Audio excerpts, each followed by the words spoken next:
responda com sinceridade. Você aprecia o mundo em que vivemos? O mal está por toda parte e o bem parece que está desaparecendo aos poucos. Existem muitas perguntas sobre qual a origem do mal ou como o pecado entrou neste mundo. Nós não precisamos ficar quebrando a cabeça. A Bíblia nos dá respostas para estas perguntas. Você quer ver? Lendo a Bíblia, você vai descobrir que Satanás é um ser pensante e não apenas uma influência negativa. Você vai saber que um dia Satanás foi um anjo de luz, que era amigo de Jesus e comandava os anjos. Lendo a Bíblia, você vai saber que no coração de Lúcifer surgiu a inveja, o egoísmo e o mal que mancharam o universo perfeito de Deus. E lendo a Bíblia, você vai também saber que Deus vencerá a batalha final contra o mal. Não perca tempo, estude a Bíblia.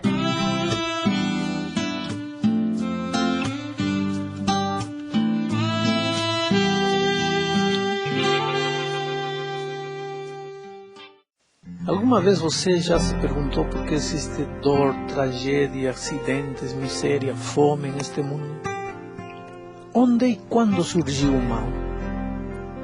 Apocalipse 12, 7 ao 9 diz: Então houve guerra no céu. Miguel e os seus anjos batalhavam contra o dragão, e o dragão e os seus anjos batalhavam, mas não prevaleceram, nem mais o seu lugar se achou no céu. E foi precipitado o grande dragão, a antiga serpente que se chama o diabo e Satanás, que engana todo mundo. Foi precipitado na terra, e os seus anjos foram precipitados com ele. Aqui se fala de uma guerra nos céus entre Cristo e Satanás. Satanás perdeu e foi expulso junto com a terça parte dos anjos que enganou. Mas esta guerra já foi a consequência de outro problema. Em realidade, como tudo começou?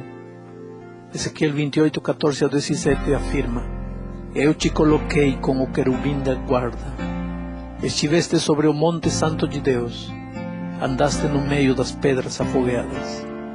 Perfeito eras nos teus caminhos desde o dia em que foste criado, até que em ti se achou iniquidade. Pela abundância do teu comércio, teu coração se encheu de violência e pecaste. Pelo que te lancei profanado, fora do monte de Deus, e o querubim da guarda te expulsou do meio das pedras afogueadas. Elevou-se o teu coração por causa da tua formosura, corrompeste a tua sabedoria por causa do teu resplendor. Por terra te lancei, diante dos reis te pus, para que te contemple. Aqui, Ezequiel está falando de um rei de um país antigo. Mas em realidade podemos ver aqui a descrição da origem do pecado no coração de um anjo perfeito. Agora, como é que surgiu egoísmo, orgulho e cobiça, o desejo de tirar a Jesus do lugar que ele tinha? Como surgiu tudo isto no coração de Lúcifer? É um mistério. Nunca poderemos saber. Quem criou o diabo não foi Deus. Deus criou um anjo perfeito. Mas esse anjo perfeito deu lugar em seu coração a orgulho, e aí apareceu o diabo. Mas o problema não ficou somente nos céus. Veio também para esta terra. Que prova de fidelidade pediu Deus a Adão e Eva? Gênesis 2, 15 a 17 diz: Tomou, pois, o Senhor Deus o homem e o pôs no jardim do Éden para o lavrar e guardar. Ordenou o Senhor Deus ao homem, dizendo: De toda a árvore do jardim podes comer livremente, mas da árvore do conhecimento do bem e do mal, dessa não comerás, porque no dia em que dela comeres, certamente morrerás. Infelizmente, Adão e Eva não passaram a prova de fidelidade, a prova de confiança. O problema, em realidade, não foi comer um fruto. O problema foi que eles não confiaram na palavra de Deus. Qual foi o primeiro pecado? Gênesis 3, 4 a 6. Disse a serpente à mulher: certamente não morrereis, porque Deus sabe que no dia em que comerdes desse fruto, vossos olhos se abrirão, e sereis como Deus, conhecendo o bem e o mal. Então, vendo a mulher que aquela árvore era boa para se comer e agradável aos olhos, e árvore desejável para dar conhecimento, entendimento, tomou de seu fruto, comeu e deu a seu marido, e ele também comeu. Você percebe? O primeiro pecado não foi comer o fruto. O primeiro pecado foi desconfiar da palavra de Deus. Diante da palavra de Deus e da palavra da serpente, Eva preferiu ficar com a palavra da serpente. Achou que Deus estava mentindo para ele. A serpente disse: Deus está mentindo para você, porque ele diz que o dia que comer morrerás. Não, não vai morrer, ao contrário, vai ficar mais inteligente. Eva preferiu acreditar na palavra da serpente e desconfiou da palavra de Deus. O que é pecado? São João 3,4 diz: todo aquele que vive habitualmente no pecado também vive na rebeldia, pois pecado é rebeldia. Em realidade, pecado, antes de ser a transgressão da lei, é a rebeldia, é uma atitude interior do coração. Prefiro confiar em qualquer um menos em Deus. Prefiro confiar em mim mesmo do que em Deus. Me rebelo contra Deus. Não tenho em conta para nada na minha vida os conselhos divinos.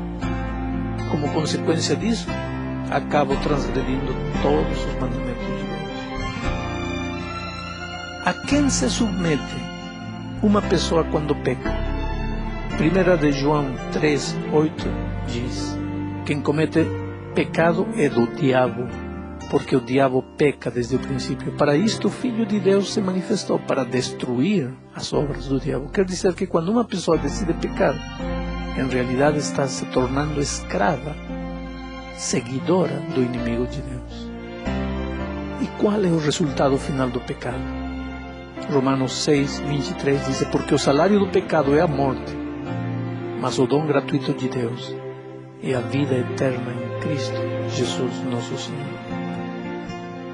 E agora, depois de entender o que é pecado, Deus espera que você resista a Satanás pela sua graça. Tiago 4,7 diz: sujeitai-vos a Deus, mas resisti ao diabo, e ele fugirá de vós.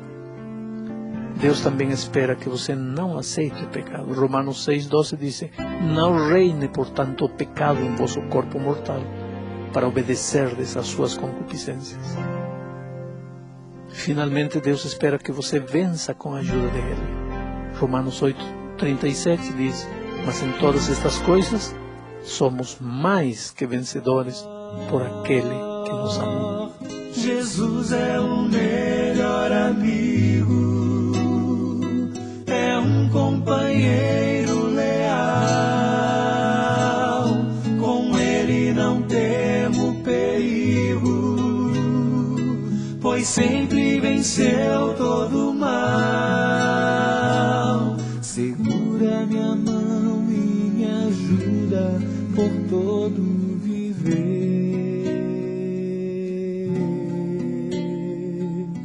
Ele é o melhor que existe pra mim e você.